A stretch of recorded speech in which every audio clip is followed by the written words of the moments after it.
I have the package. I repeat, I have the package. All right, that's great, Gary. We're gonna meet at the extraction. Are you eating popcorn? No, of course not. Where the hell's the... Wait, so where's the extraction team supposed to go? Damn it, John!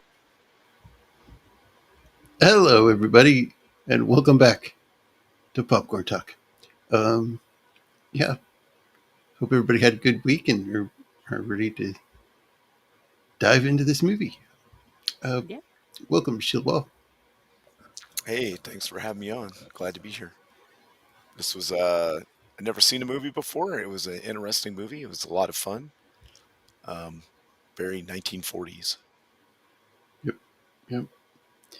And welcoming back, Teresa. Yeah, hey. Good to have you again. Yeah, it's good to be back. I'm like Shieldwall of Dragon. This is my first time watching it, so again, a lot more fun than I thought it might have been, if you know what I mean. I mean, not that I thought it was going to be bad, but I was very pleasantly surprised by this movie, how delighted I really was by it. Yeah, I want to say I saw it like 2 years ago for the first time, I think. But yeah, I guess you could call it a quaint movie. Mm-hmm. Yeah, it's a good one. It's a fun one. So let's say hello to the chat. See who's with us. Got Sergeant. How you doing? How you doing, man? I think I saw Racerhead. Yeah. Racerhead's in the chat.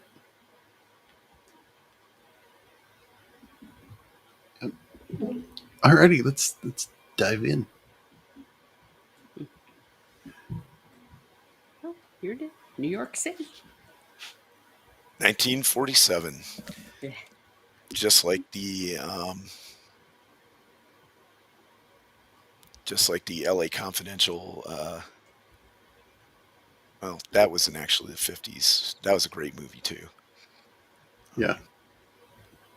I actually don't think I've seen that one. Oh, it's really good. It's a lot more dark than this one, but it's a really good movie. I just thought this was crazy having this mansion in the middle of the city with all the big buildings around it. Well, that's because it was part of the original 400. Yeah. If you have seen the show The Gilded Age, which I recommend, it's really good. This was one of the mansions that were part of the original 400. They called them the Knickerbockers with a K, Knicker, and they were the rich and prominent people in New York at the time. So this mansion was one of them, one of the buildings, and obviously plots got sold and things like that, and then they built up around it with modernization. But this was one of the original mansions. Of course, it's been upgraded with electricity and all that kind of stuff. Yeah. But yeah. So, because the reason you know this is there's a double-decker tour bus going by, and a guy on like a megaphone is talking about it, the different houses and stuff. And this one gets boarded up every winter because the owner goes to a resort kind of area in West Virginia. I think it's called Bubbling Springs or something. Yeah, right. Which kind of reminds me. Cars too are cool. Yeah, a lot of older cars. I'll tell you, I loved this mansion so much. I felt like this mansion was like its own character. I wanted to live in every single floor and in every single room. Yeah, it was cool. It has that big grand staircase in the middle of it. Yeah. Also, this reminds me of that video game L.A. Noire, because it takes place in 1947. So the cars, and you get to drive around in the cars and stuff. But yeah, it's a very nice mansion. But if you look at the kitchen, which we'll see later, it's a very modern kitchen.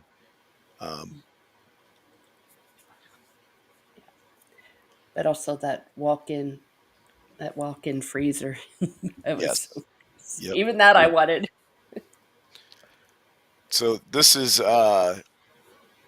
Aloysius T. McKeever, and he's kind of like a professional bum in that he doesn't really have a home, but he's not, he's not a drunk or all strung out or whatever, but he just has a different philosophy.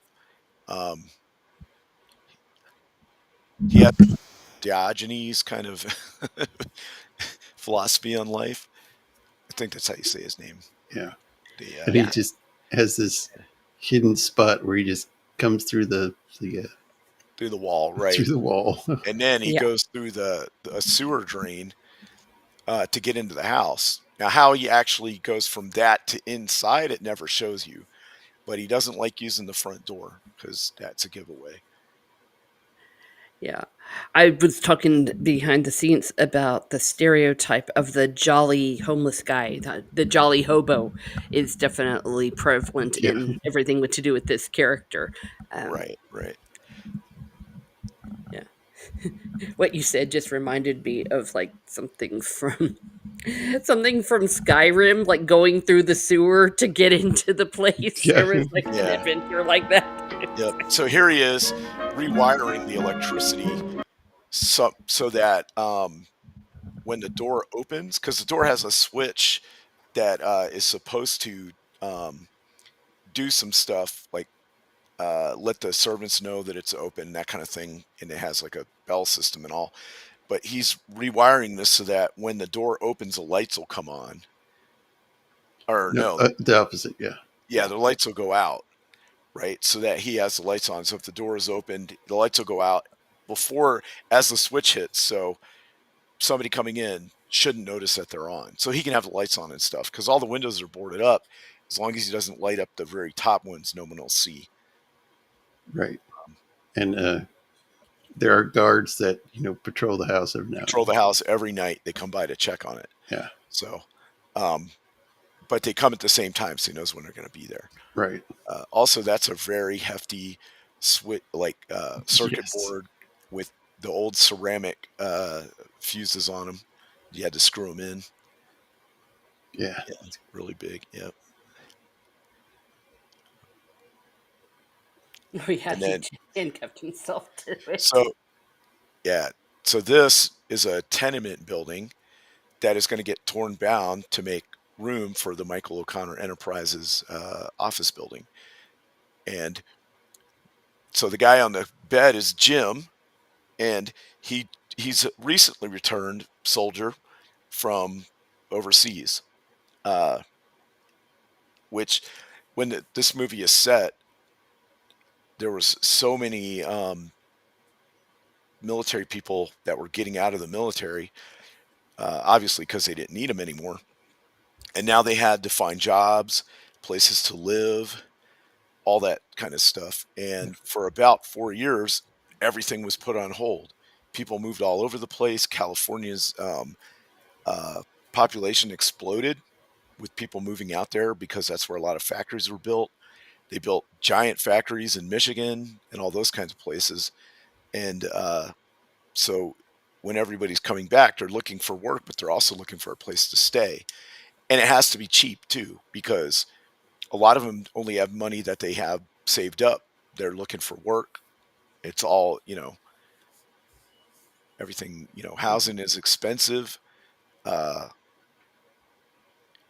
I mean, it's kind of like New York these days, you Yeah. know, where corporations are buying up all the housing, and then you got nothing for people to get at a reasonable rate. Right. And so he was paying. I think he said he was paying $40 a month, which is um, still relatively cheap, Yeah. considering that later in the movie, Trudy can get a job at a music store for $30 a week. So that means that he would, but I think he might not even had a room to himself. There might have been other people in there, but they Yeah. already Because it moved looks like out. a big open room he's in, Right, yeah. and So they're he's gonna, the last tenant, so he's but he's the like, last no, I'm not holdout. moving. I just came back from the service. So he uses a pair of handcuffs that he took off of a Japanese guard as part of like a war trophy, and he handcuffs himself to the bed. But then they just call more people in and just move the whole bed out. Yeah, I loved that. It definitely showed his dedication, and Yeah. but But little good it did him. Yeah. if you look at the style of the building, it was a building that was built before 1900 for sure. Oh, definitely. And now he has to sleep. He's going to sleep on a park bench. He's got his alarm clock set and everything. Yeah. You see, I don't know if even back then in New York, if you'd have left out your alarm clock like that, it might have disappeared by the time you It woke up. might have. Maybe. I mean, you never know. Um, it was definitely a more high trust society back then. But even in New York, yeah, that was a different way. If you're out in the countryside, maybe people not locking their doors and whatever. Yeah. That always never made sense to me, even when I was a little kid. Um, I don't know. I was like, why wouldn't you just lock your doors? You know what I mean? But a lot of people didn't do it. My grandfather used to sleep out on the porch in the summertime. And it wasn't until later I found out that was a standard practice, and whole houses had sleeping porches where they put the Ah, bed out on the Yeah. porch because there was no AC and stuff. Yeah. You had screens to keep if you were lucky, to keep the bugs off you. But yeah, you'd sleep out on the porch all the time, on the back porch. And for some reason, there's a Oh yeah, water water sprinkler. sprinkler. Yep. The dog pulls the water sprinkler hose, and it takes it right underneath him. He's got a nice trench coat on, Yeah. which is probably military issue. And but yeah, I mean, it really can't be overstated. Delighted to have you. Well, you're sure to be all right with Sam. And this is where he meets Yeah, McKeever. McKeever. And the dog likes him, so McKeever's like, oh, well, I can trust you then. Like, you're a good guy because the dog likes you. He's like, well, why don't you come to my place? So he's like, all right. So he brings him back to the mansion. And the other thing is, so he goes to the mansion and he starts wearing all of O'Connor's clothes. He eats all his food. He uses all of his stuff. But in return, he cleans the place. He dusts it like once a week, and he winds all the clocks. So he feels like he's kind of paying him back. And then he replaces any food that he takes out of the pantry. Right. But that will become an issue later because there'll be more people living there than just him. Yeah, and I need names. Let me pull it up real quick. Let's see here. I love the way that the original hobo guy, he's just became a lord. He's Yeah, wearing the right. clothes, he's got the big cigar, he has the top hat. He really looks like he could be the lord of the manor. Right. Yeah. And at this point, Jim thinks he is. Yeah, Jim. Yes. He thinks Yeah, he's that he the could get away with it, yeah. rich guy. Yeah, owning and the town. Jim sees O'Connor's name on something, and he assumes this is him. So he starts chewing him out. He's like, I'm not O'Connor. Right. Because, yeah, Connor evicted him out of the place. O'Connor kind of lets me unofficially use the place. Yeah. Which means not. Right. Realistically, people around the area, neighbors, stuff, they would be noticing, wait a second. It is New York, though, right? And he never comes and goes to the front door. He's never loud. The lights are, because the building is boarded up, they never see any lights on. He never draws attention to himself. And it is New York, where, number one rule is mind your business. Yeah. Fair enough, yeah, true. Although, in a rich neighborhood like this, if it was what's her name from the Gilded Age living across the street from you. Oh yeah, the gossip. The neighborhood gossip wouldn't catch Yeah, on to it in a she would- heartbeat. I can't remember. Miss what was her name? Van Horn. That was it, right?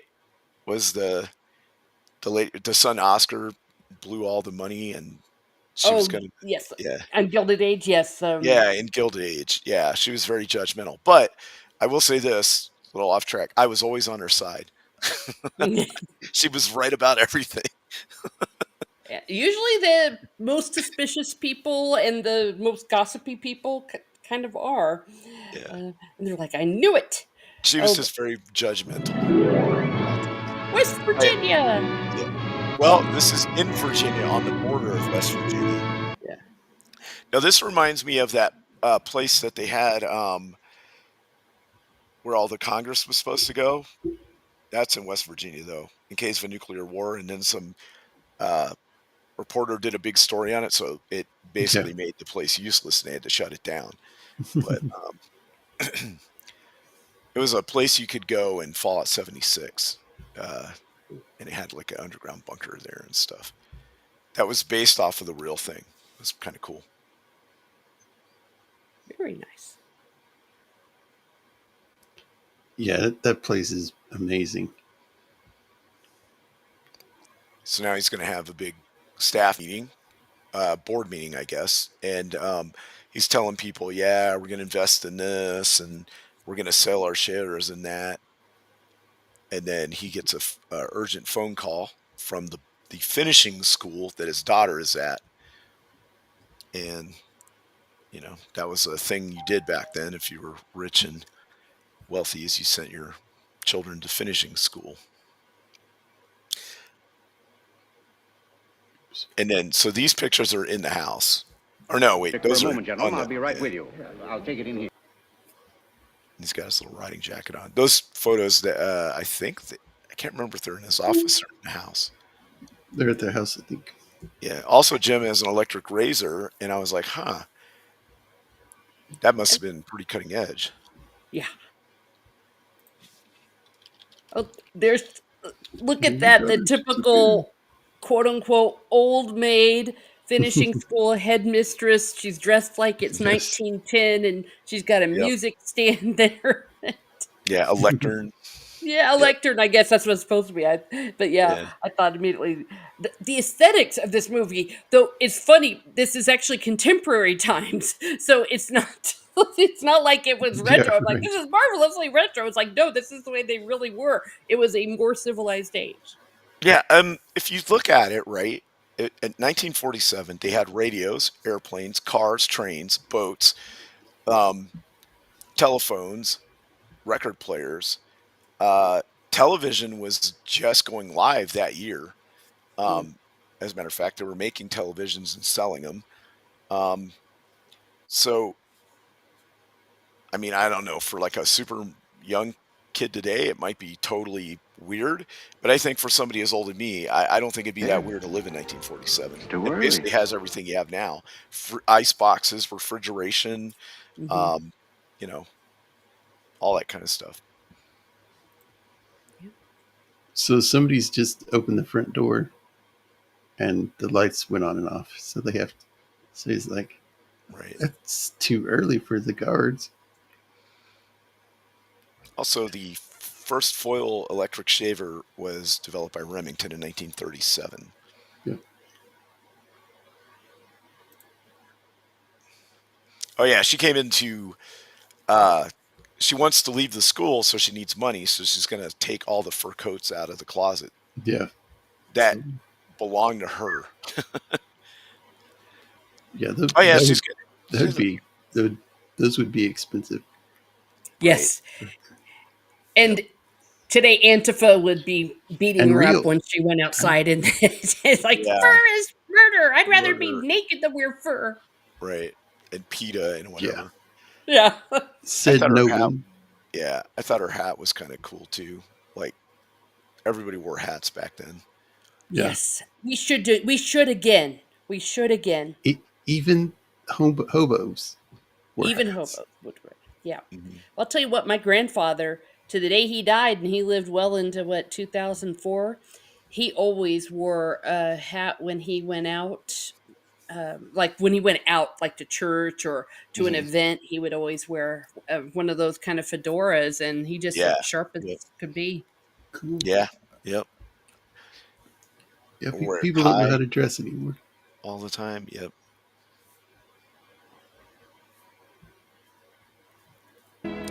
Well, you've got pretty good taste, haven't you? This is the actress is Gail Storm. I don't think I've ever seen her in anything else, but I've never heard her name. But yeah, she's stunning in this. Yeah. It's like, so he thinks that she's there to steal stuff. Right, that she broke in to steal stuff. You can obviously tell that she's not down on her luck kind of person. Nope. So this is funny. She's like, I'm going to call the police. He's like, go ahead, call the police. Yeah. And she's gonna right. So they're like, we're gonna call the police on you. And then she's like, I'm gonna call the police on you. You know, you're bothering me. And that's when this is when Aloysius is gonna tell him that, hey, you can't let her call the police because we're Yeah. not supposed to be here.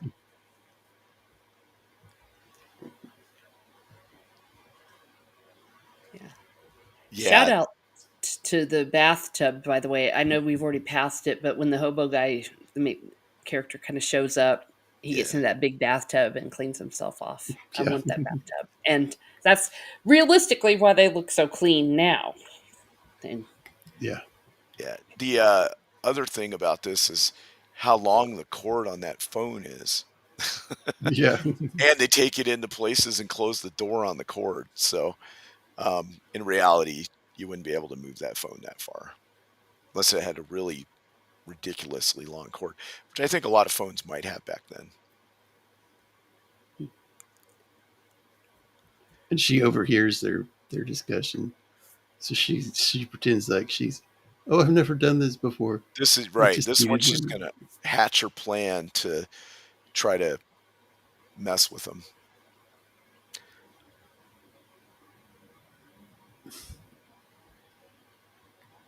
So now the security guys show up. So yeah, they're eating, and then they're like, "Oh, we need to go hide." So they just take the tablecloth and fold the whole table up, all the stuff on it, and bring it with them. oh, And there's he's cups.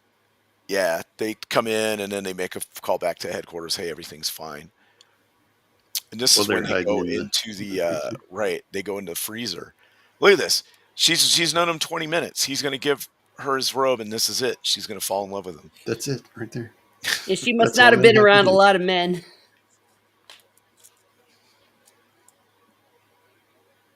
The thing about Jim that that clicking through this doesn't really highlight is because he came back from the war.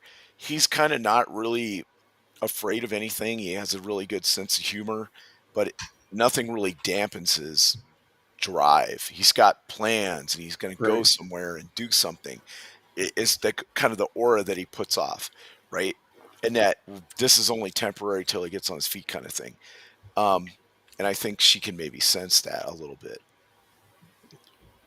Uh, So also the father has sent private investigators to track her down. oh, right, because she left the finishing school, right? So he wants private investigators to find her, and they're like, anybody in there? And you're like, nope, everything's cool. So it's like, okay.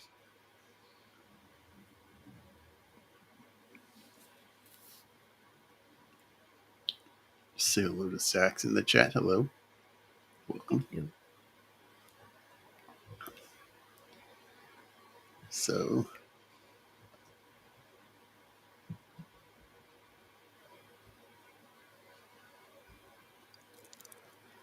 Look at her hair. yeah. It was real, like in the with the moving, it was real shiny and light reflected off of it and everything. Yep. Wonder if she used a lot of Aquanet.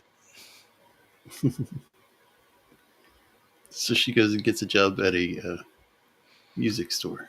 Right. And she plays the piano and sings to the owner and says, look, I can play all the newest hits and sing them and all this. He was going to hire her for $20 a week. And now he's like, I'll hire her for 30.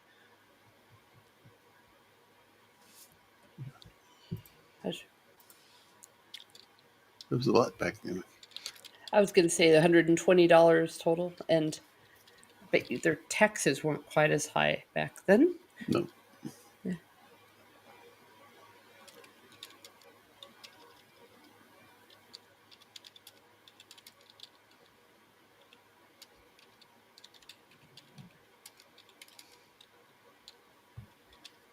Oh, there he is. And oh yeah, she's definitely smitten with him. Yeah.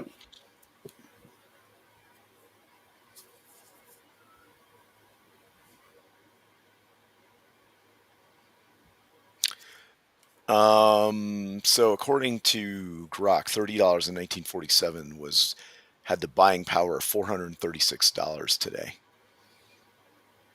So she was making 400 and some change every week. That's not bad at all. Yeah. Nope.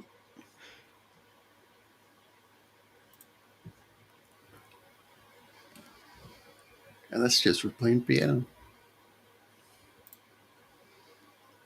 So he runs into some the wives of some war buddies while they're out, and they've been living in the back of their truck. Their cool Yes. woody truck.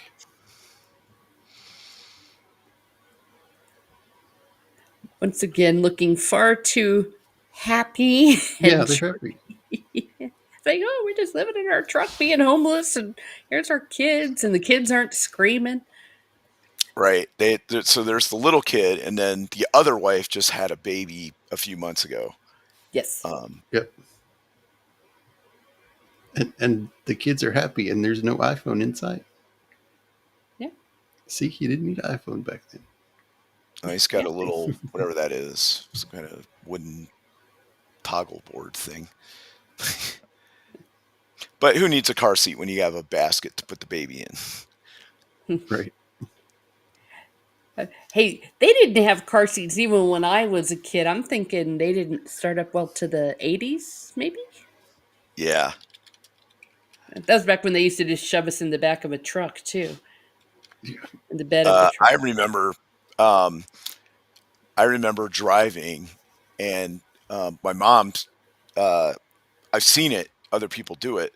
My mom said that she did it when she was a kid, where she would stand between the legs of her dad, and he would let her steer the car while he did the pedals. I did that with my grandfather. Yes. We would have all gone to jail. Yeah.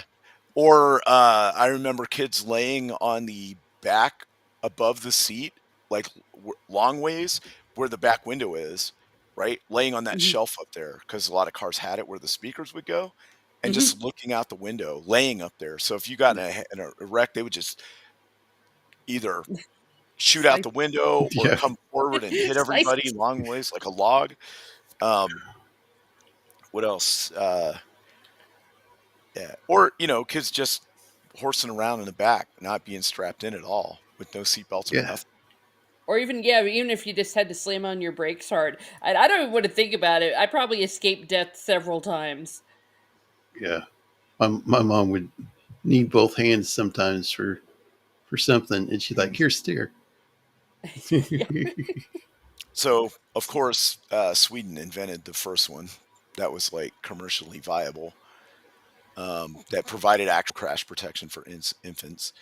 America didn't adopt it until 1970. Yep.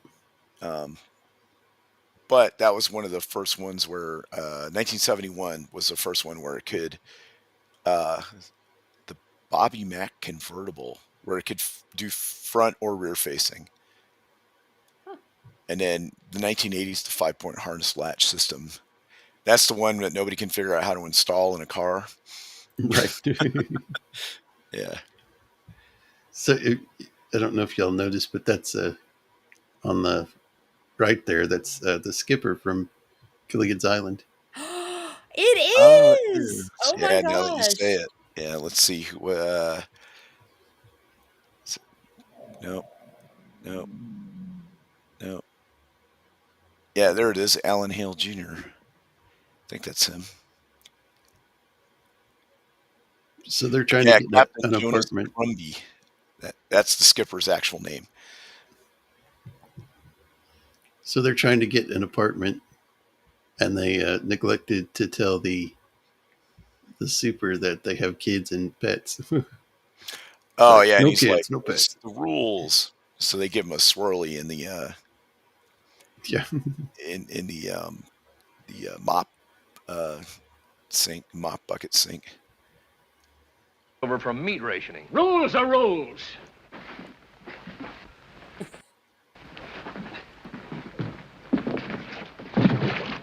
Nice. Rules are rules.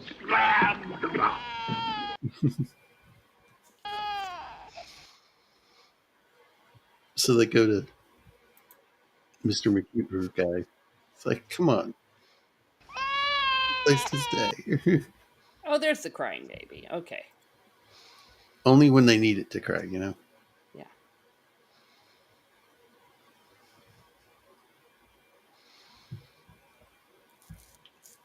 But so their problem is they can't find any place to stay that's affordable, which was a huge issue back then. Which is why there were so many hastily put up housing developments in like L.A., San Francisco, San Diego, Chicago, all these other places, um, where that's where the suburbs come from. They didn't actually really exist before World War II ended, and so because they needed vast amounts of housing very quickly, because people wanted to start families. Their lives have been on hold. They just came back from surviving. The whole world survived a Yeah. world calamity, and Mhm. people wanted to get on with their lives. And America came out on top. We weren't bombed, and our industries weren't ravaged. Our food production and everything, and our scientific advancements, our industrial might has was really built up. So you could get one person could get a job doing almost anything and make enough to support a family. You didn't have to have, super technical degrees or a college degree or anything. You just go work in construction or be a garbage man, whatever, and you could make enough for your whole family. Yeah. You could have, theoretically like 5 kids and buy a house, the whole thing, Yeah. and be fine. And the So I mean, housewife, yeah, the yep, stay at home. Yeah, my yep, that was my grandfather. He was in construction, and my other grandfather, he worked in electronics, like selling things. He was a mhm, salesman at a TV radio place.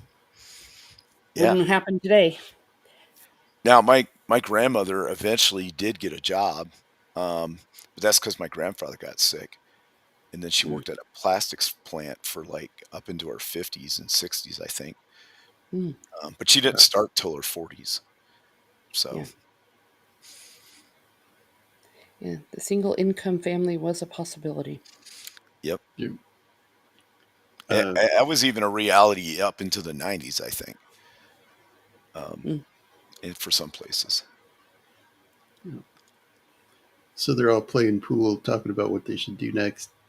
And McKeever's like, "You got to apply yourself." You got.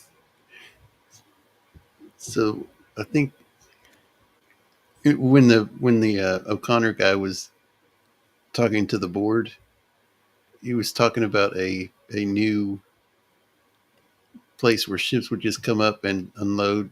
It was going to be an air terminal, Right, right? That right. abutted the water, and so you could use float planes, and so ships would come in, offload, and then you would distribute the cargo by air, which, uh, I, overnighting and stuff. So he wanted to build, and it was a really cool model too that he had. Looked, very 1940s and stuff, but it looked really good. It was a giant, like, runway thing and a bunch of hangars, and then it had like all these steps that went down to the harbor, and they had float planes and stuff in it, little models. So he has this idea of there's a unused army camp because in World War II they built army camps everywhere in America to train and do stuff and whatever. And now the war's over, they don't need them anymore. But they're full of infrastructure. So he can buy this cheaply from the government and then make it into this thing that he wants to do. So, but now Aloysius is starting to say, hey, you guys need to think and think outside the box and think what's a need right now. And they'll say housing for people. So they come up with a plan to buy old barracks, to buy the land on bases with old barracks, and then they can convert the barracks into family housing. Basically, you divide it up inside, put plumbing and stuff in there, and you can fit maybe 4 families in one whole barracks or something.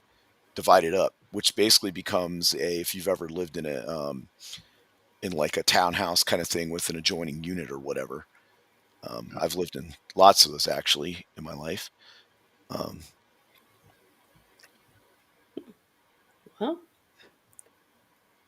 shout out to this billiard room. And whoever was doing these shots, that was amazing. You could tell because it would go off screen.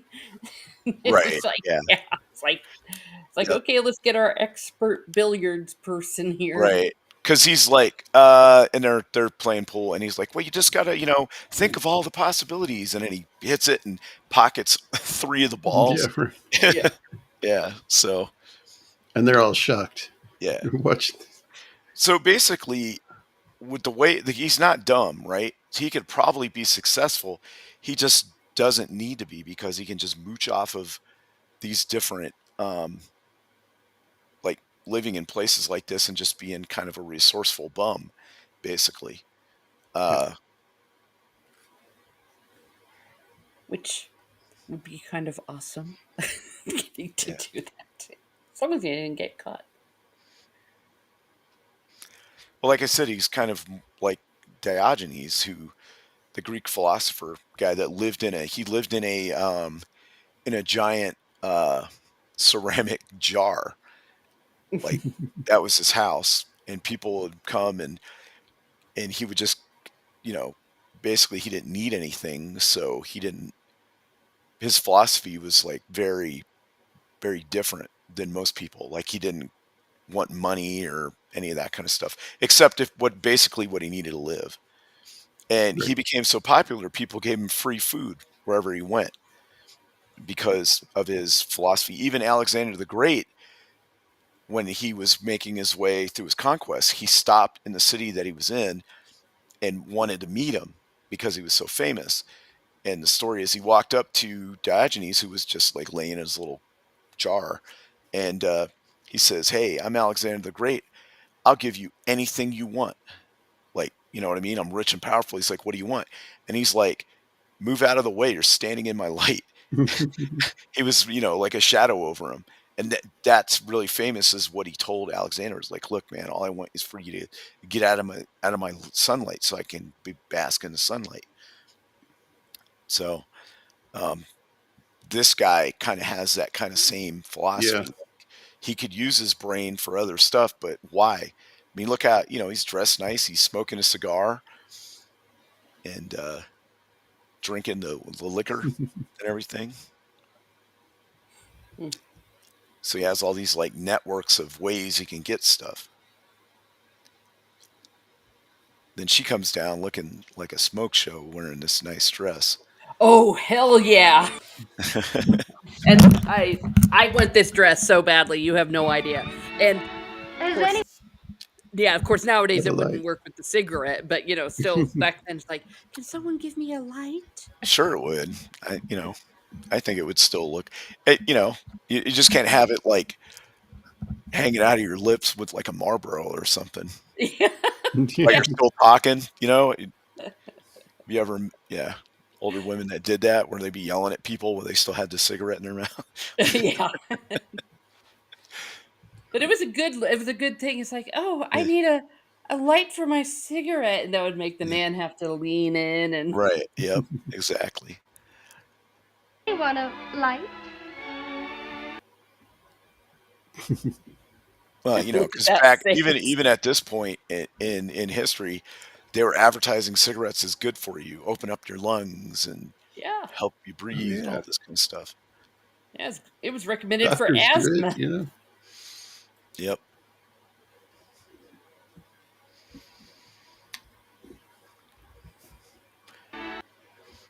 I did read somewhere that as you were saying, So he's gobsmacked. yeah. Oh yeah, who wouldn't be? That's That's a bombshell right There there. you go. so she's playing pool, and then she gets the guns out, and she's like, he's like, be careful with that. And he's like, well, why don't you show me how to shoot it? And he's like, well, in the Army, they showed us this. And at this point, Jim is not really, up to now, he hasn't really been that interested in her. Because, he's got other stuff going on. Yeah. Yeah, it's like, and then you squeeze it. And he squeezed her. Yeah. And then she, as soon as they break apart, then she shoots the gun, and it actually had a bullet in it. Yeah, Because which she pulled it the first time on him, and it didn't do anything because it's a 2-barrel over under. The first chamber was empty, which she knew. I'll tell you, I was screaming the whole time because I don't know a lot about guns, but one of the things I know is you always assume it's loaded, and you always put it down. She broke the 2 rules of gun safety. And never pointed at anybody. Well, that too, yeah. Unless you're planning on shooting them. Yes. And never put your finger on the trigger.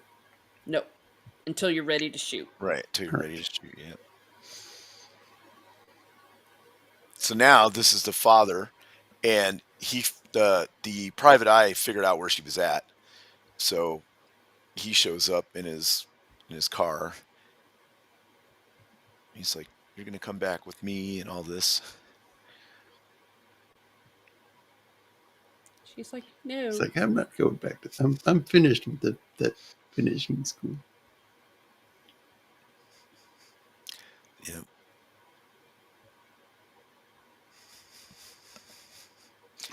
The driver's got to sit out in the cold with no top cover. Oh, yeah. Yeah.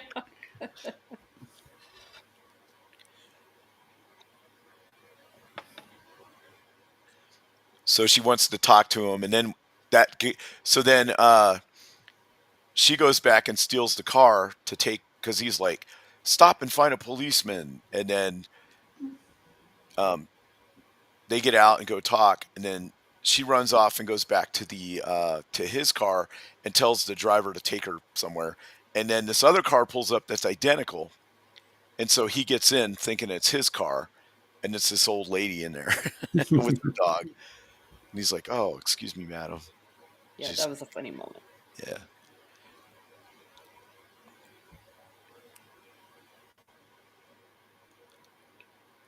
So this is where she explains to him that she wants that she likes Jim, and that he needs to get to know him and all this, but she doesn't want her to know who her father is, because that way she wants to be sure that Jim loves her for her and not her money. Right. So she gets him to go to this secondhand store to get clothes, and then he gets all the clothes, and he's like, well, how much will you give me for this wool suit? And this guy's like, oh, I'll give you, what do you say, like $1.35. And he's like, what? That's a handmade suit. And he's like, yeah, but it's wool. And if it's wool, then the moths will come, like a feast. And then I'll have to get bug spray and be here all night spraying bugs. And then I won't be at home. And then my wife will divorce me. And then my business will go under.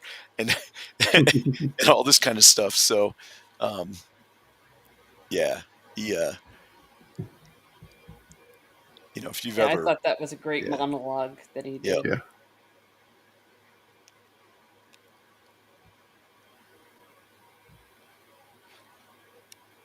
And so now they're out on the town, and he's got a really shiny top hat. Yeah. And then she's like, "Oh, look at this poor guy on the bench." And Aloysius is like, "Hey, we can't just be taking everybody in." It's very convenient. What I found kind of maybe not realistic was like, really, he would go for this? I thought, okay, maybe he'd go for this part just to kind of get to know Jim, but he's got a multi-million-dollar business to run, right? Yeah. Can he really afford to be out doing this? I guess if he's like Elon Musk, he can. Yeah, you can. I mean, as long as he can has got a outsource phone. it. Well, he has a couple of, he's his underlings and lackeys and stuff. Well, he's doing it because he loves his daughter. Right. But yeah, my dad wouldn't. My dad loves me, and he wouldn't. He'd be like, "Oh hell no."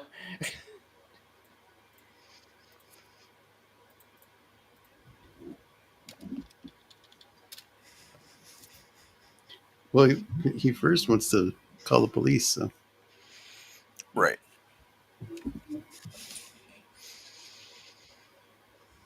and he walks in the door, and they've got laundry lines in the Because they got the other entry family. hall.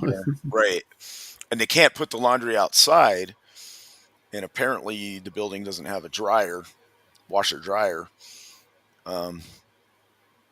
With their modern kitchen, I kind of find it hard to believe, but still, it's a story point. So they have to string up all the clothes. And I imagine back then they were cloth diapers, so you'd have tons of Oh those yeah, washed all the Oh time. yeah. No, thank you. But you're right. It would have had a laundry. They wouldn't have needed to do that. But Yeah. it was good for effect. It was good. Right. Yeah.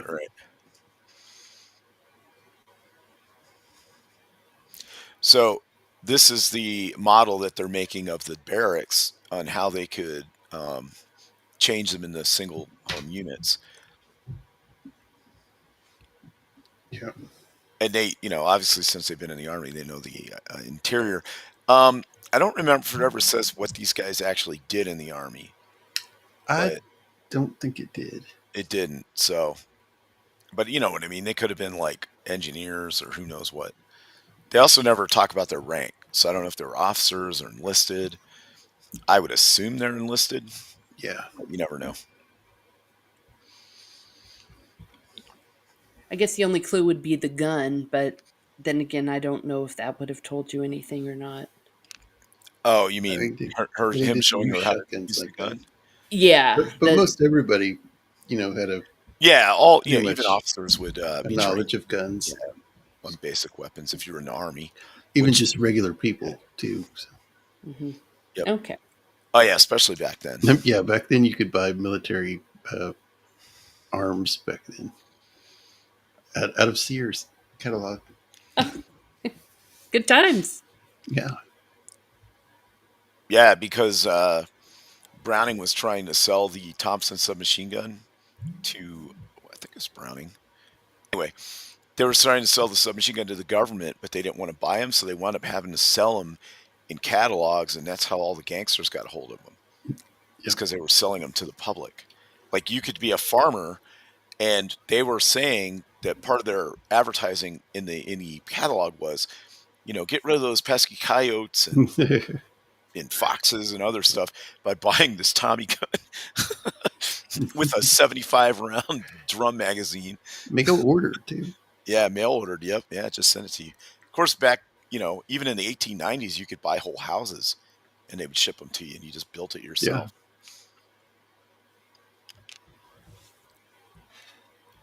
I think it Some shows Preston the hummingbird interior. on Doesn't toast. it? All I want is milk and crackers. That is, if you gentlemen don't mind. Let's see. Milk and crackers?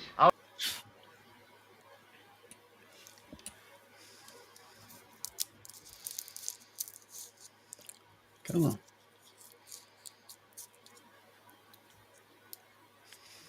So he finds out they're, trying to get the same property that he's. Well, he got doesn't know plans it's the for. same property yet. He just knows that they're trying to do this. And that they're going to bid on a base somewhere. He doesn't know where. It doesn't occur to him that it's the same one because they haven't gotten the bidding war yet. And they were going to bid the going bid. One of the guys his wife worked in Washington during the war, so they're going to go up there and try to figure out how much people are bidding and stuff because she knows what office to go to. And when they come back, they say it's 80,000. So they bid 90. Then this guy gets a call from his investors and they're like, somebody bid 90. So he's like, all right, then bid 100. And they keep going back and forth until they get it out. It's some crazy number, like 190, 200,000. Yeah, which back Yeah. then that was Yeah, a lot of money. a million maybe. I don't know. Yeah.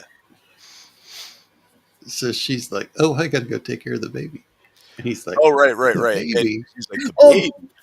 Yeah. this was genuinely hilarious. And Yeah. she's like, "We did it in the freezer." In the freezer. Yeah, and then Aloysius watched.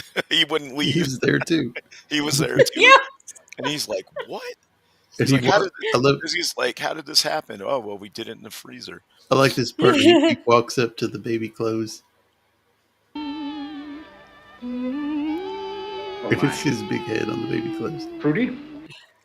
Although he's kind of like, all right, you would have like this. Look how old this baby is. It takes 9 months. Like, you know, Yeah. Oh, true. yeah, you should have figured it out, but still. It was funny. And she comes in and she's like, oh, the baby.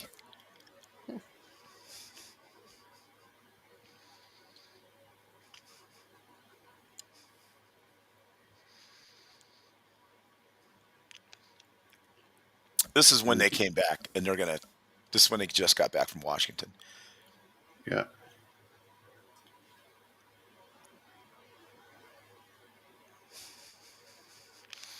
And he's doing the dishes. They got him doing the dishes. He's wearing an apron. He's wearing a girly apron. Yeah. Yep.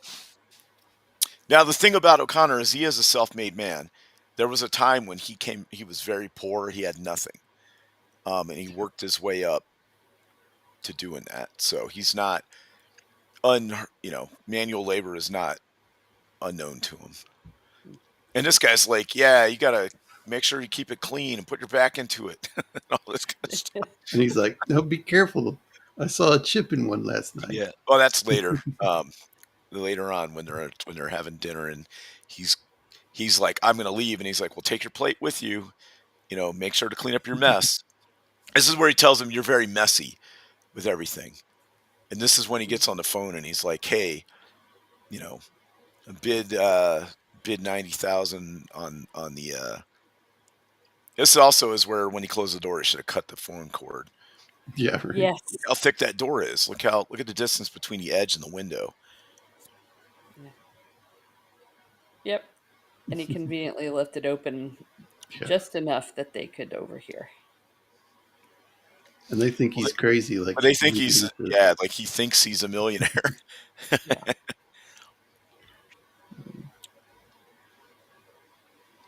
That's the other thing. For some reason, nobody knows what O'Connor looks like. There's like no pictures of him in the paper or anything.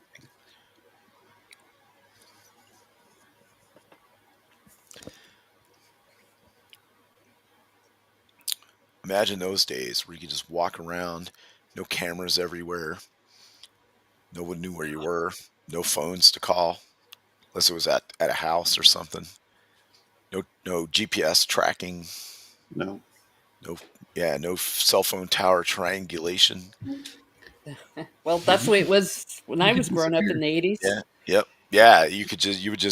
People would just disappear off the face of the earth. It wasn't until Google Maps that they started finding like cars and lakes that people had like driven off the road and got submerged and no one found them. Yeah. And then there was a Google map and somebody was looking at Google Maps of a park and was like, hey, I see a car under here. They go get it, and that person had been missing for like 35 years. That's pretty amazing. Yeah. It's harder to be a serial killer too. Yeah. Yep. Or, I mean, you think about it. There was a time police departments didn't talk to each other, like out of jurisdiction at all.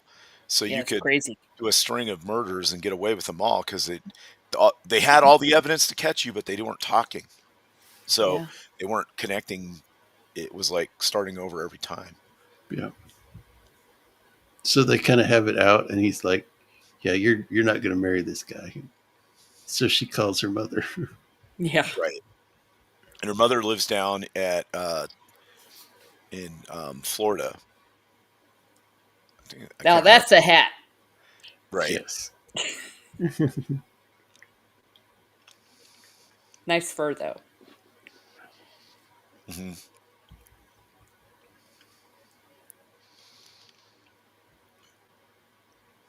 So she explains the situation, like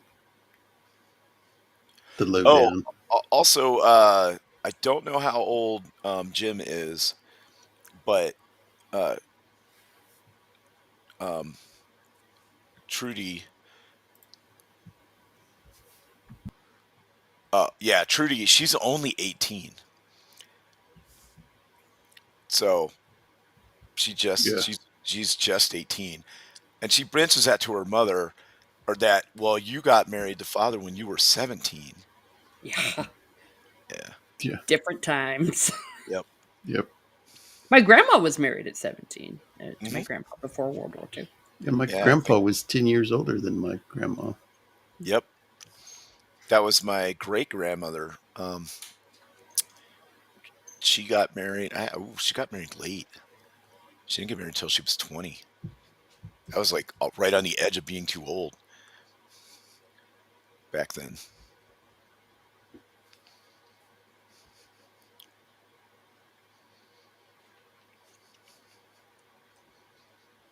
Such a hassle printing out directions.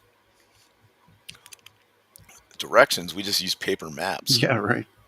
You had the Rand McNally map and busted that sucker out. Yeah, I lived through all of that.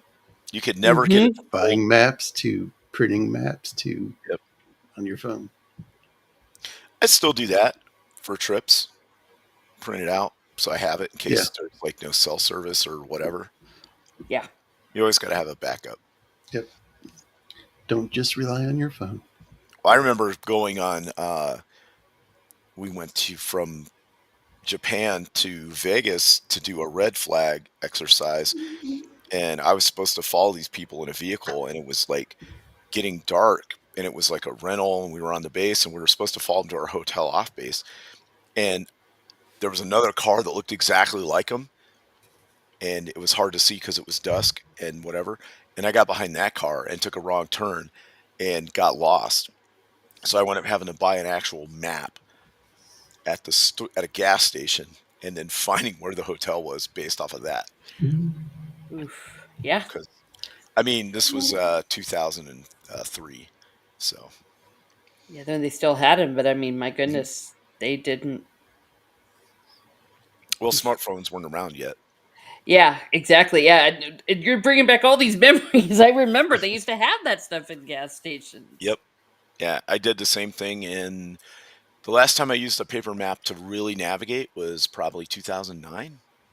I was in Alabama, and I wanted to drive down to Florida to see a friend because I was at a school there, and I only had a Razor flip phone, so I hadn't caught up with the times yet, so I had to buy a paper map. Mm. I tried navigating by like people told me how to get there, what roads to take, but I got lost, so I was like, I'll just buy a paper map, and then figured it right out. Got down there, no problem. Yep. And I had my little Apple iPod thing, except it was like a little square with a clip, and you had all your music on it. It was like a little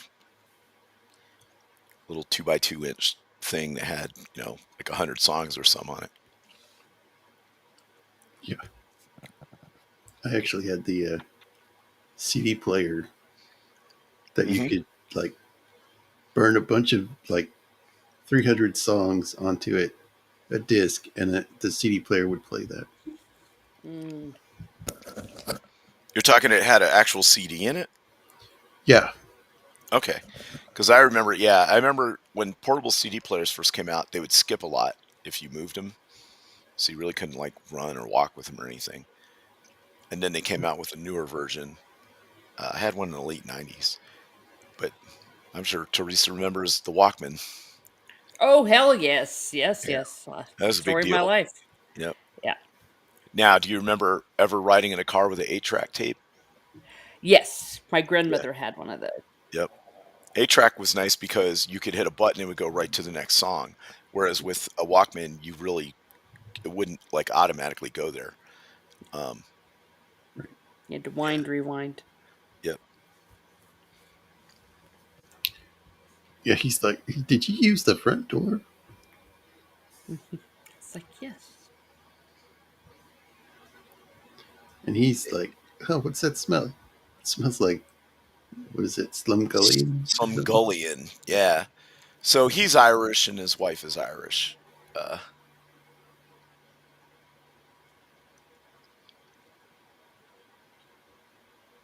It's like, it is. Well, the thing with the Big Maps peepers is you could never get them to fold back the way they originally were. Yeah. No. They're like, oh yeah, we hired a new cook, so they got more people. Because she got her mom up there and then told her mom what was up. So now she's cooking. And he's like, what? So she parent trapped him. Yeah.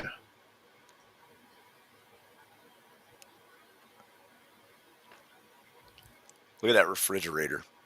I bet if you had that thing, Yes. it'd still run today. Yes. Yep. No lie. I still have and use the blender that was our family blender that we got in 1981. My mom gave it to me when I moved out and the 90s, and it still works.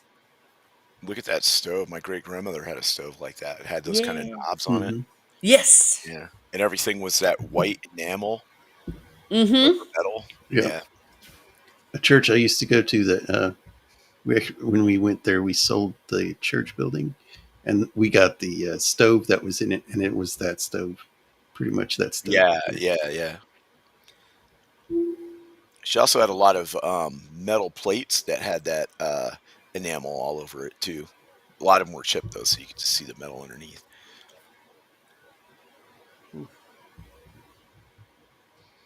She had all kinds of weird stuff in her house. She had an anvil and a bunch of walnuts that were like they were so old they were like black and they'd crumble if you touched them.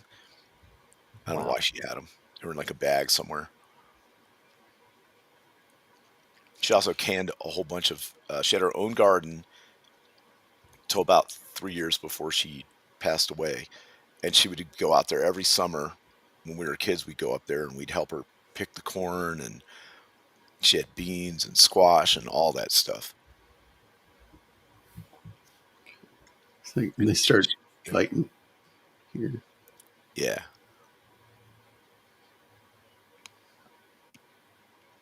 He comes in. Oh, why are you making the cook mad? Don't do that.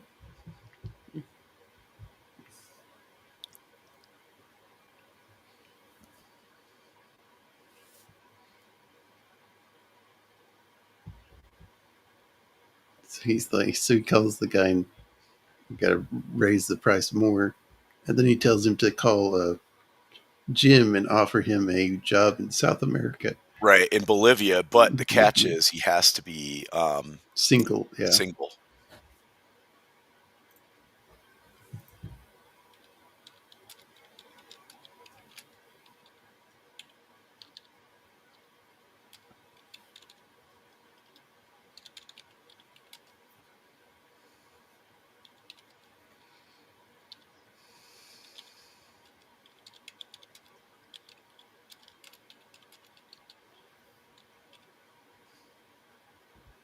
Yeah. He looks so grumpy. And I think it was $12,000 a year, something like that, which would be $174,000 now. Wow. So he couldn't even afford to buy a house. No. So they're Depending in a major city like New York. yeah. They're talking about O'Connor here, and he's like, he's a horrible person. And she's smiling, and then he says, his wife isn't any better. No.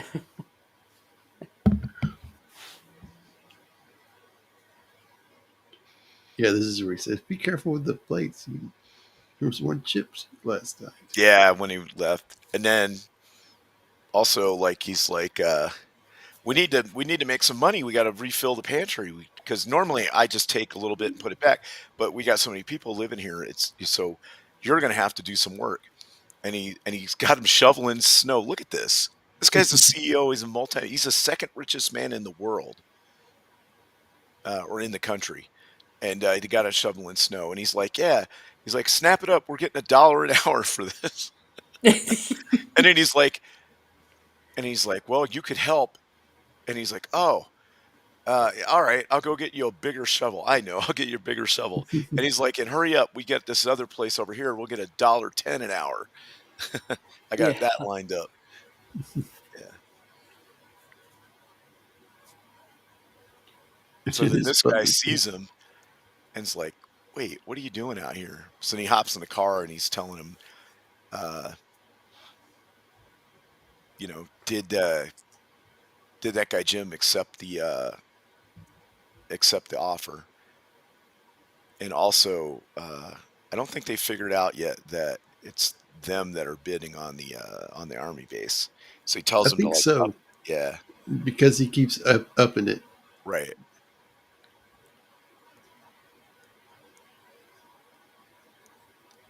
He's like, "Oh, sir, here's your shovel."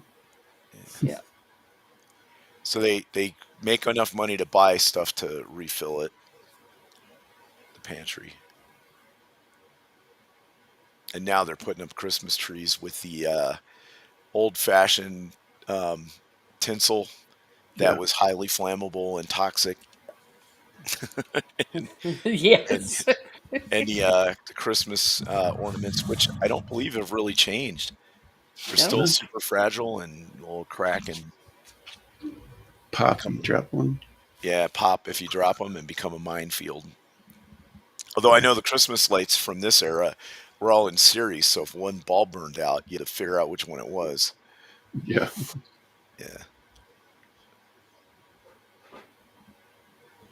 Just this.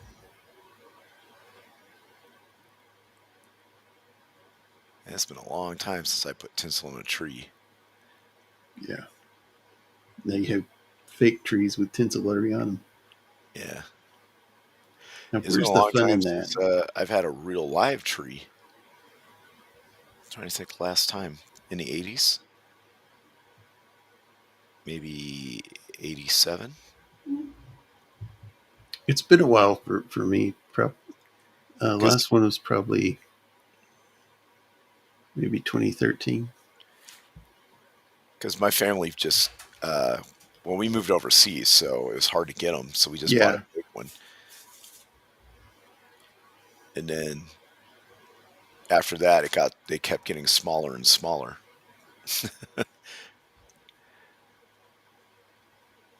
But I remember our first artificial trees were really terrible. Yeah.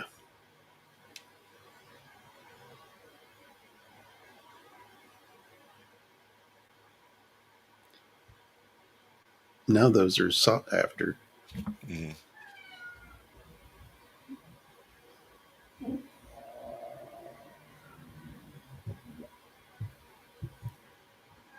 And he's pulled his back.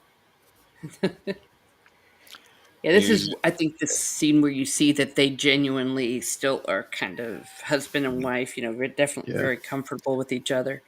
is this where he's like, do you remember the old rail yard apartment we had back in 1917 or whatever Yeah. it was? Hmm. Or I think, no, they got married in 1918. So, because I can't remember. Oh, there was something that he looked at or she looked at that said Niagara Falls 1918. That was like a music box or jewelry box or something. And, but yeah, he said, do you remember when we were in that apartment and when it was like $10 a month or something, and we didn't have anything, but we had a lot of friends. He said we were happy, weren't we? And yeah. Hmm. Oh, and then Aloysius comes in and be like, "Hey, what are you guys doing in here? You can't be doing that. Not with the cook. It's Yeah, not proper." she's using the old fashioned What are Yeah, they called? stovetop iron. Stovetop iron. Yeah. Yeah, you You put can it use on the for coal stove to heat it up, and then you could iron your clothes, but you could also use it um, heating as a pad. heating pad. If you heated it up enough, I don't think it's good for it though. You could get it red hot. You could use it as a salamander to like make creme brulee and stuff. Yeah. Make a grilled cheese sandwich. Yep. He's like, you can't be doing that in here.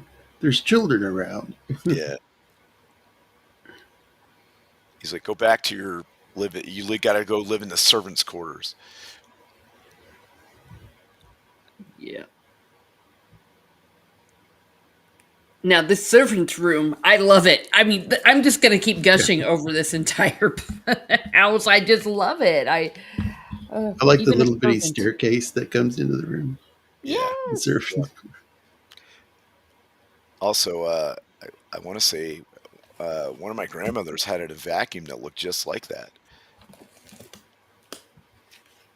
Mm. It had the cord with the braided outer sheath, which is like white and black, kind of like crisp crosshatch or whatever. Yeah, my grandma still had that. Yeah. Still had that exact vacuum. Well, that's back when they made stuff to last. Yeah. Instead of making it, so that just make it cheap and it'll break in 3 years and they'll have to buy another one. Yeah. Yeah. If you're lucky, it'll last 3 years. Yeah. Oh, sugar. Sorry about that. My fault. Yeah, had the big Oh, light look at on that. it. Look at that bed. Yes. Oh, and he's like, I didn't sleep good last night. Can you help me turn the mattress? Which he's got a bad back. And basically, he doesn't do anything. He lets O'Connor do it all.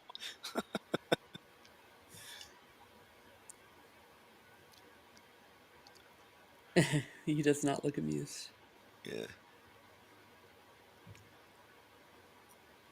Look at that lamp. I know. Fancy. Very. Yep. But this was I think this was the end of of the Art Deco kind of thing. Actually, that lamp looks a little Art Nouveau, which is even prior to the Art Deco. Yeah. Another thing, look how big those cigars are. Yeah. Hell Those yeah. are Cubans. I was going to say, those are the ones that are illegal nowadays. Yeah. Technically They illegal. weren't back then. You could go down, you Nope. could pop Hell down no. to Havana all you wanted back in 1947 and go to casinos and have a good time. Yeah. Communism totally wrecked everything there.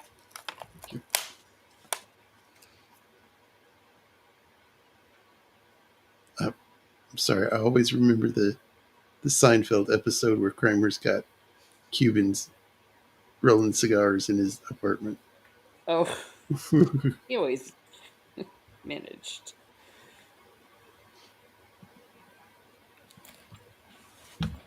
If something could go wrong, it would. Yeah, here's the music box that she Oh. opened, or whatever it was, and it had 1918. Yeah, Niagara Falls, 1918. Oh, it's a jewelry box. Jewelry box / music box. I think it does play music when you open it, but anyway. Yeah. Yeah, it's a little piano thing. Yeah. But it said Niagara Falls, 1918, and if you lived on the East Coast, in the Northeast especially, that's where you went for your honeymoon. Mm-hmm. Yeah. That was the whole thing in Superman 2. Yep.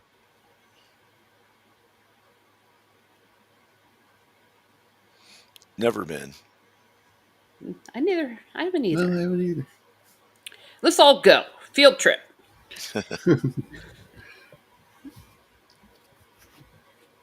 Yeah, furthest east I've been is, Lookout Mountain, Georgia. Oh, fine. Okay. I've been in New York City. But Yeah, I've been to nothing New York east of, City. nothing north of there. I've been to Baltimore, Washington, D.C.,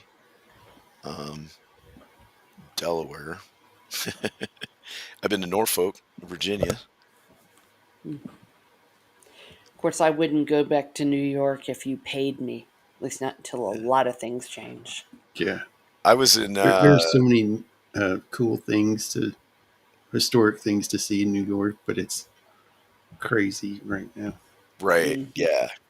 I was we went to the zoo in like 1977, the New York Zoo. That was pretty cool. And then I was in Times Square in on 2000, the Y2K. The what? Oh, Yeah, for you're that. crazy. I would rather die than be in those crowds. I didn't stand out there in the crowds like a sucker. Oh, I went because my sister and her fiance were there. gotcha. I went with our parents and whatever, but was not going to stand out there for 12 hours No. without having a way to go pee. No. So, Exactly. That sounds yeah, like my ultimate nightmare. yep. But just walked around and it was cool. There was tons of cops everywhere. Um, like more than I'd probably ever seen anywhere in my entire life. They were all over the place. And it was chill. I didn't see anything crazy happen, not one thing the whole time I There you was go. there. The police would actually do something. Now the Yeah. train ride back down to into Pennsylvania, we had to take the train where we would go through certain parts of New York City. There were like cars on fire and all kinds of crazy stuff. Oh my gosh. Yeah, so that was pretty. And there was like a drunk girl on the train with like one of those wigs that looked like tinsel, except it was purple, and she was running around all crazy. She was cool though. It was fun. Yeah, and then They're falling back in love, or they never were out of love. Right. uh, I don't know. Yeah, I know. I mean,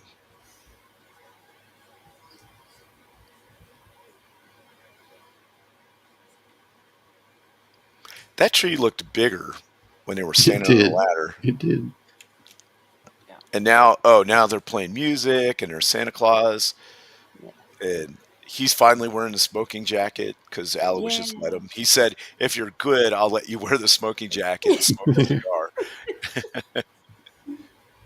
Even though it's his, I know. Like I said, Yeah, these kind of things just crack me up. yeah.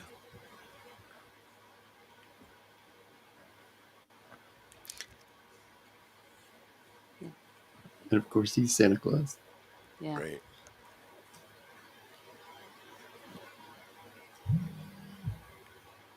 And And then here comes security. Cops.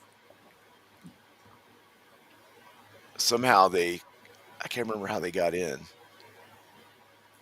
Well, they just came in the front door. Right. But I guess they like the lights didn't go off or something didn't work.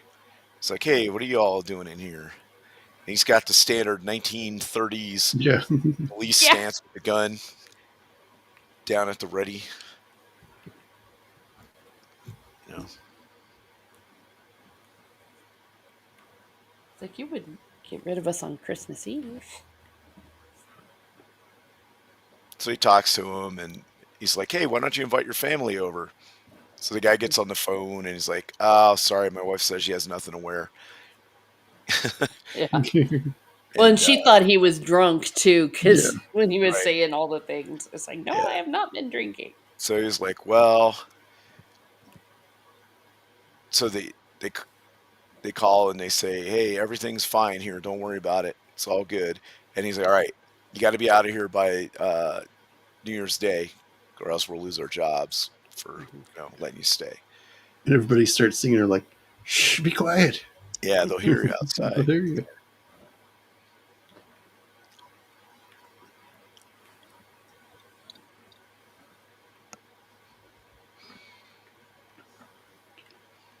So they are kind of falling back in love, but then they remember why they separated, and Mhm. that starts another thing. Yeah.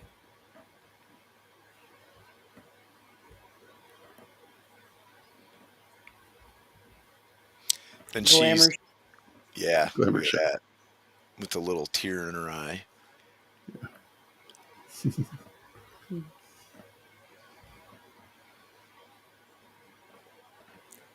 Yeah, I think, and then not quite there, but we're about ready to get into Days of Our Lives, where there's going to be the misunderstanding.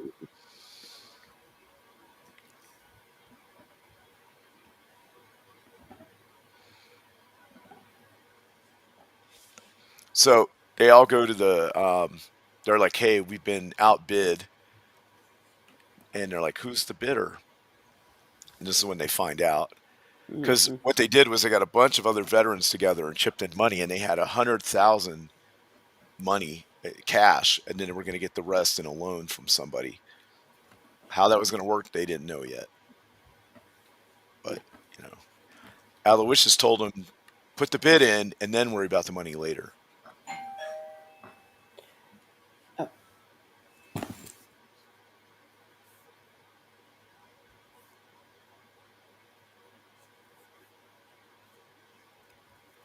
Where's this? I don't remember this. This is a Latin restaurant. Okay. It's like a Mexican restaurant, I guess, like an upscale one. Because on the wall over there, they have like a cactus and guy taking a siesta, and then somebody singing. This guy singing, and then they have the whole bit with the table not being even Yeah. while they're trying to have a conversation. And the guy folds up the Menu menu. and sticks under there. That doesn't work, and then he changes stuff around. Also, Jim can't figure out how to use the sugar for his coffee, so he has to show it to him how to do it. And then the table still wiggles, so he moves it and gets another table. That table wiggles. Meanwhile, they're I can't remember what they're arguing about. I think he says he's going to take that job in Bolivia. Yeah.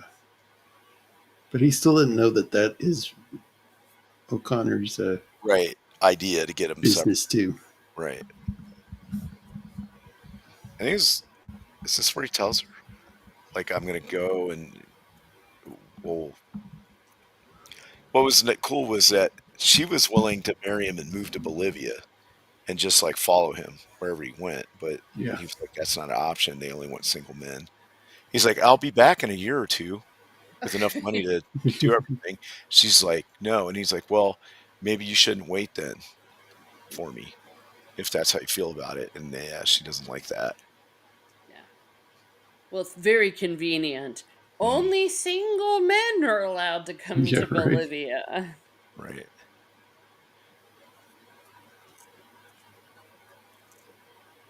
And then this is, I think, when she figures out that it was his doing. Mm-hmm.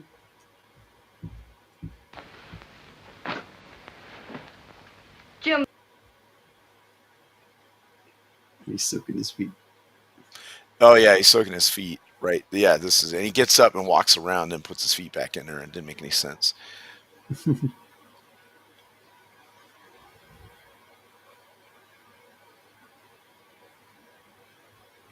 Judging.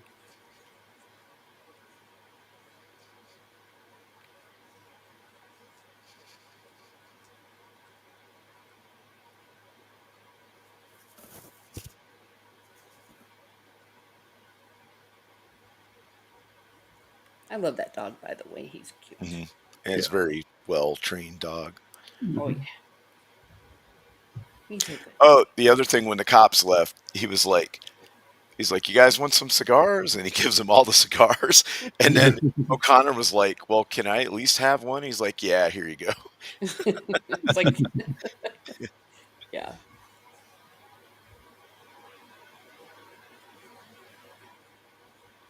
Almost. So he gives him some more good advice.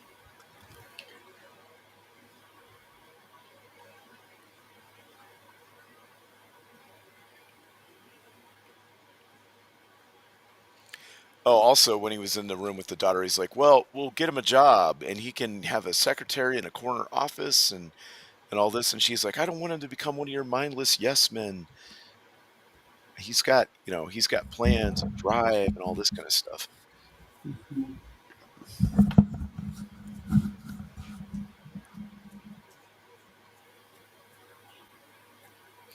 So now, he also says, "Hey, I know the janitor."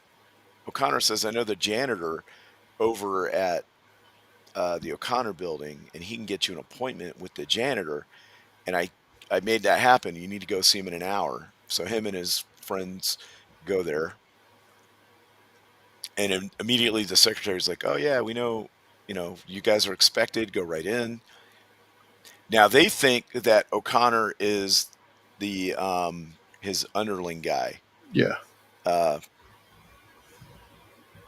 they still don't realize that this is Cohosts, I O'Connor. want it closed today. Yeah, right. Oh, and by the way, cable Kennedy in London and tell him we'll sell our British. So he spins around, and they're like, "What are you doing here?" They think that the janitor let him in, and he's still crazy and thinks Canadian he's running the holdings business. for 12 million. Not a cent less. On if my. So when they spin around, they're like, "Oh wait, you can't be here. If O'Connor comes in and sees you, we're all done." We better get him out before O'Connor comes in. Yeah, see, so they throw him in the closet and lock him in there. And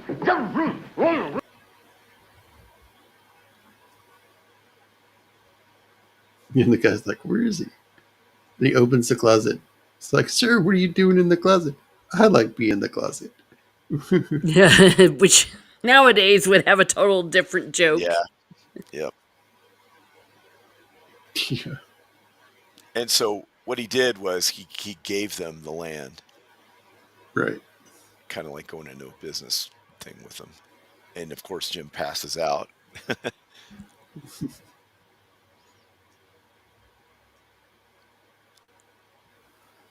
So now it's New Year's Eve, and I guess they're doing a British style or something with the hats.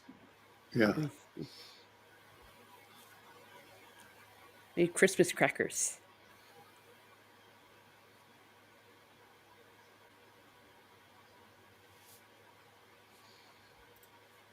So he makes everybody go out the back way. Yeah, they go out. He's like, I always go out the way I come in. So that's when he tells them, "I'm off to Virginia." And they're like, "What?" And so he doesn't realize it, but he goes down to his Virginia resort and bums there every spring through the summertime.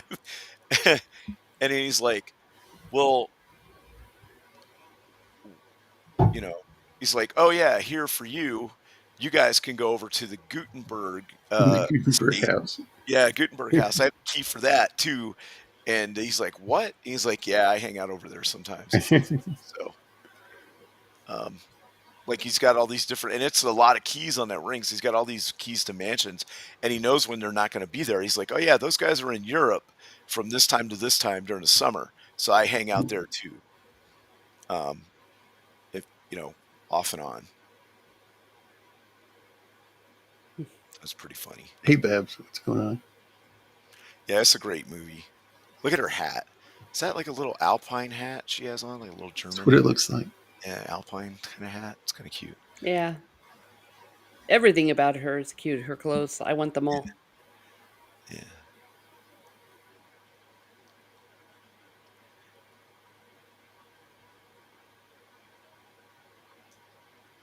And Aloysius still doesn't know that he's O'Connor. Right. Right. I don't think he ever learns, does he? No, I don't think so. I'm trying to remember. They offered him something, right? Like a place to stay or whatever. To stay with him. And he's like, "Nah, it's fine." Oh, here's the key ring. Yeah, I give him the keys. And then at the here he is. He's got all those keys. At the very end, O'Connor's like, "Well, we're going to have to board up that side thing because next time he comes, he's going to come through the front door." So they're like him, want him to stay. Yeah, right.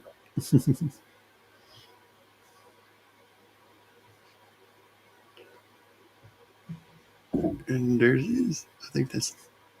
He was the copper king. On your right, that big brownstone mansion that's all boarded up. Yeah, this is where he says townhouse of the great industrial coming in wizard, the front door Michael next J. O'Connor, the second richest man in the world. To your You know, Mary, internationally. there are. Yeah, that's it. Right where he says that. Yep. That's it.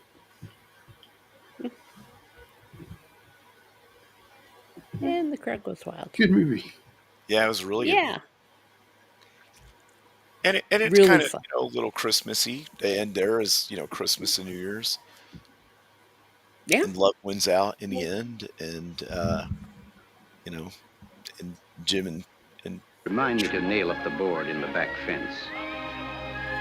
He's coming through the front door next winter.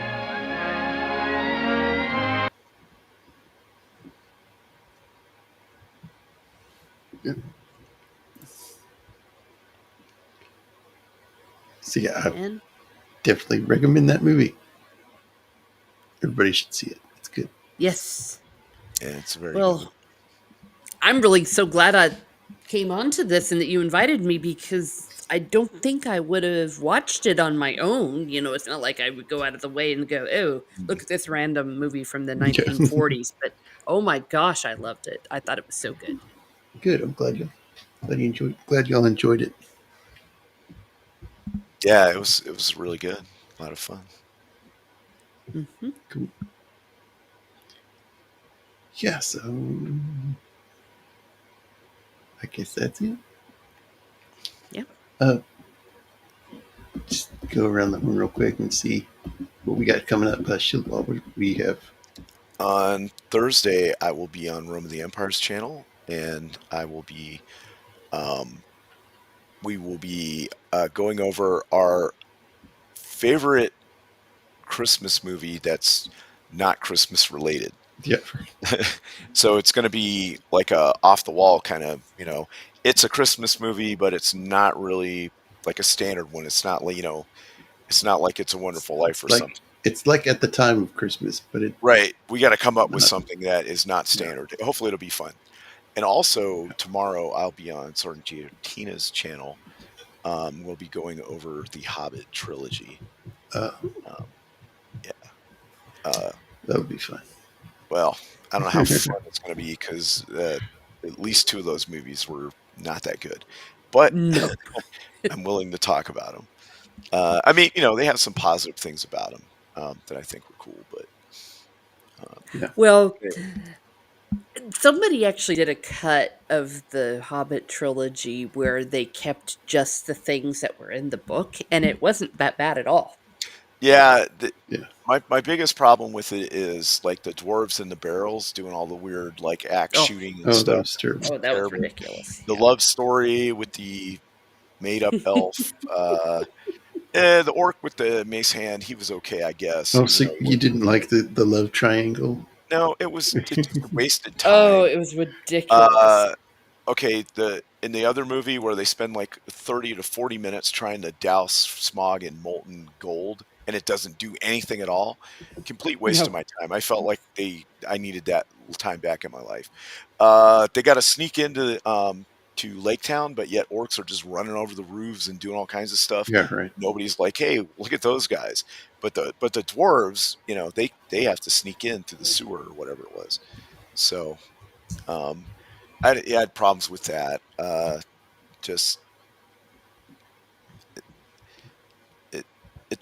It wasn't as good. It had some cool parts. I'll admit that. Yeah. Like the Ringwraith tombs, those were really cool. I really felt the atmosphere, like the evil, you know what I mean, the despair, all of that. Because it went, and that little stairwell that went down to their tombs was so skinny and easy to fall off of. Oh, I didn't really care for the Goblin King so much. Oh, that was silly. Yeah, and the whole, this one collapsed onto this, walkway onto this one, and we're all just fine.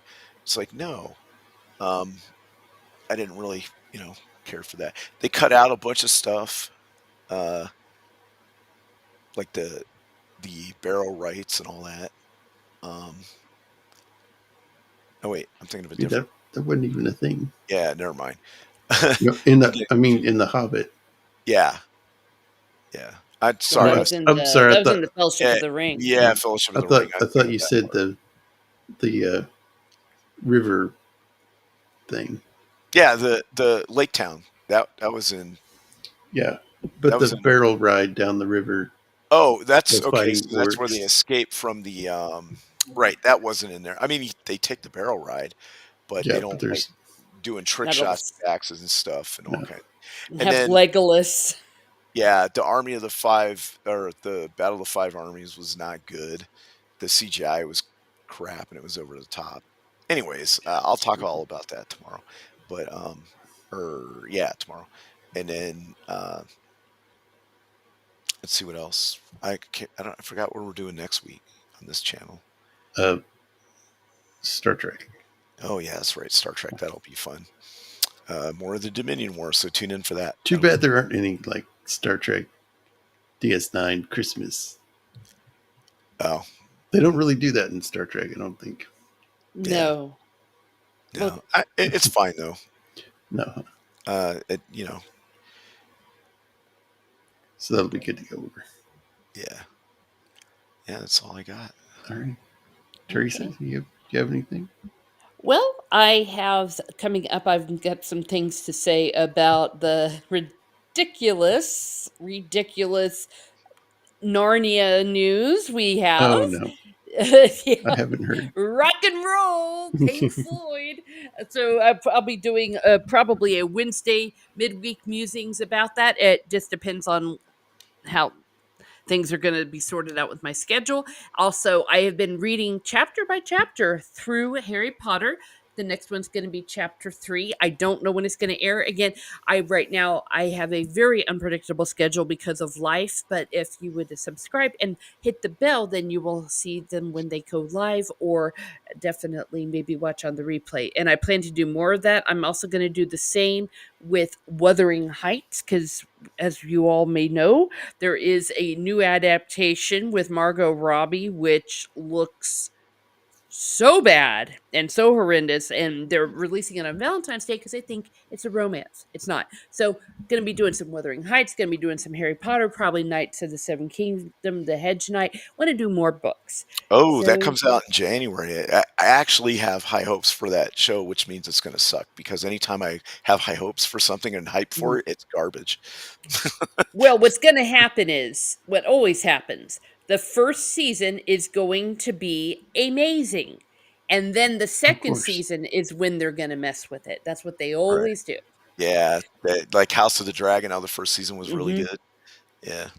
And Yep. second season, that's when they went insane. They did it with The Witcher. That's Yep. it's a Yep. thing. Once they suck you in, they think they can do that. Oh well, thank you, peepers. I definitely do appreciate that, and I hope you enjoy it. Yeah, because I just like to encourage people to watch or read good entertainment that lifts you up and that makes you happy. I'm always one for the classics, for classical music. Of course, I'm very biased as far as that is concerned. Try classical music if you haven't; it's worth it. Also, let's see. I have oh gosh, this was going with something that I totally westerns. I've been doing a western series of the Cowboy Campfire, and we've done some of the classic Clint Eastwood ones, and it looks like we're going to do Oh, Conager, the cool. one with Sam Elliott. So if you're interested in that, stay tuned. Also, I have a separate channel now for my Catholic material. My religious content is called Catholic Explaining, based on what the podcast was called. So if you're interested in that content, maybe give me a sub there too. I For some think I'm sub to that channel. What's it called? The Catholic Explaining, Catholic Spling. because it's Is there? Catholic explained. If I go to your main channel, is there a link to it? I don't know actually. I probably should. Yeah, but if you just put at Catholic Explaining, it should come up because it's I'm the only All one. one word. All one word, because that's what I do. It's all one way. You're just going to be Catholic explained. I always say that. Prepare yourself. So I have a lot of fun with that, especially now that we're in the season of Advent and coming up on the season of Christmas. Always loads of fun, because why not? Uh, Yep. Teresa travels. I'm going to be traveling, so you'll see some more of that. Also, I one day will finish my Close Encounters of the Third Kind. It took me so long to do the first one, and the second one's even harder. But yes, the soul fetch behind Close Encounters of the Third Kind and what they are really saying to each other at the end. So that's going to happen eventually. I'm going to hopefully get that work done over Christmas. Okay, let's see here. On here. Yeah.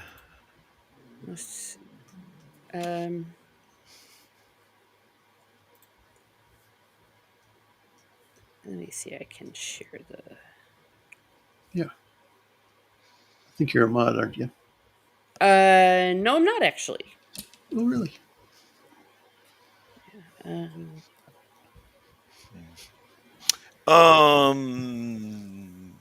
Well, do you have guests on that show and stuff? I thought I saw you. Yes. Yes, I have had guests on. I've had Odin, Friday Yeah, Night that's it. Type fame. Yeah. Right. I watched a little bit of that. But I might have been on his channel, like it, because I'm sub to him, so he might have been co-streaming it or something. It's possible, yeah, because we talk a lot about the Latin Mass on that one, and sometimes I'll bring on the priest, and we did Catholic explaining the Lord of the Rings. I'm planning to bring on the priests again. That might have been it. Thanks, Eraserhead. Yeah. Here we go. Oh, okay, we've got it. Yeah, and I plan to bring on. Okay. Oh, I'm sorry. I am subbed. Oh, okay. Yeah, put the bell on and everything. So. Yeah. And so, and, maybe have them talk about being a priest because, obviously I'm not one. And so I'll be bringing on some more guests. I think that we're all just really busy, especially like right now. There's so much going on, maybe after the holidays. But definitely that's something that, is just fun for me. And I'm going to be traveling. So there we go. All right. Thank you. So, yeah, I will be on Roman's show with the Christmas movies. And then I'll be here next week for DS9. So that's all I got. Need to rewatch that. Yeah, it's fun. We've just been going through the Dominion War episodes. So it covers the Dominion War, which in one season might be 3 or 4 episodes out of like 25. So, but yeah, but that's back, when shows made like 20 plus episodes per season, so it had a lot of content, and if it was a good show, that's a lot of value. Instead of nowadays, they spend 10 times the budget, and you get half as good of the stuff that it used to be. Yeah, we had no idea how spoiled we were. Well, I've watched shows again that I thought were really bad in the 90s, and now they look really good compared to they look like masterpieces. Well, I always say that's what happened with The Hobbit, that after The Rings of Power, I'm like, The Hobbit's a masterpiece. Right. You're talking about the movie? Yeah. Yeah, the movies, obviously. Yeah. Oh, of course, the books are amazing. They always will. Right. Yeah. Yeah, I'll take Legolas running over a falling bridge any day. Exactly. Yeah, that's God, I have such a problem with that. Or Lady Toriel. Yeah. Oh, it was so fanficky. It was ridiculous because there's loads of fanfic about women being in love with Legolas. Yeah. Yep. All of that stuff. Yeah. I mean, I kind of get it, I guess, especially like Faramir. He's another one that everyone's, I hear a lot of talk about. And why Legolas looks chubby in the Hobbit trilogy? Oh, well, he was younger. Maybe it was baby fat. Yeah, that's what it is. It's baby fat. Yeah. Isn't he like 4,000 years old or something? Right. Something like that. Well, as actors get older, they have trouble. Right. Yeah, exactly. They you can't budget. 10, 15 years apart and expect everybody to look exactly the same. It happens sometimes. Sometimes you're amazed. You're like, wow, that person aged really well, or they did a lot of good makeup or whatever. But yeah. So yeah. I hope you have a good time. Yeah. Bashing parts of that movie. One other thing that I've been kind of into lately is because of the season is like watching European Christmas markets, just videos of people walking around showing all the food and crafts and how it's all set up. Oh, yeah. Yeah, how awesome that all looks. Like I watched one today from Nuremberg, another one from Stuttgart, um, and then there's one from Prague and Vienna. So all the major ones, and all those buildings are so beautiful there. Yeah. Oh yeah. Yep, nice and clean, no trash all over the place. No graffiti everywhere. Yep, lots And of don't they have the running of the Krampus too? yeah. I saw that Oh yeah. in like Switzerland or something. They were going nuts I'd about it. Yeah. love to do that sometime. Yeah, That would be insane. That's some scary stuff, man. I know. Heck yeah. Hey kids, let's go. Yeah, this To is the what Krampus happens. run. To you. Yeah, yep. If you're not good, this is what'll happen. I'm gonna carry you away Yep. and eat you. I haven't actually seen the. I guess it's a movie with Paul Rudd in it or something called Krampus. I think so. Yeah, I have not seen that movie. No, me neither.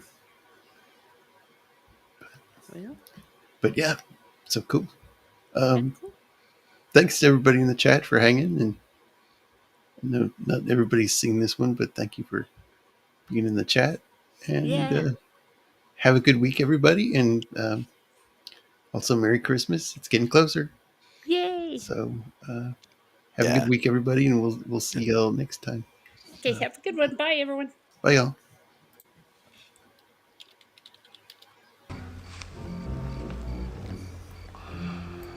All I can say, McKay, is you take a hell of a long time to say goodbye. Well, so long. So long. See you around, Burton. Never can tell.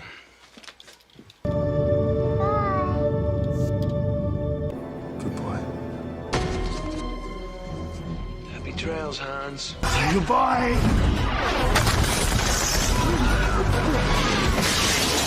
Good boy. Goodbye, bro. Goodbye, Arab. Goodbye, Northman.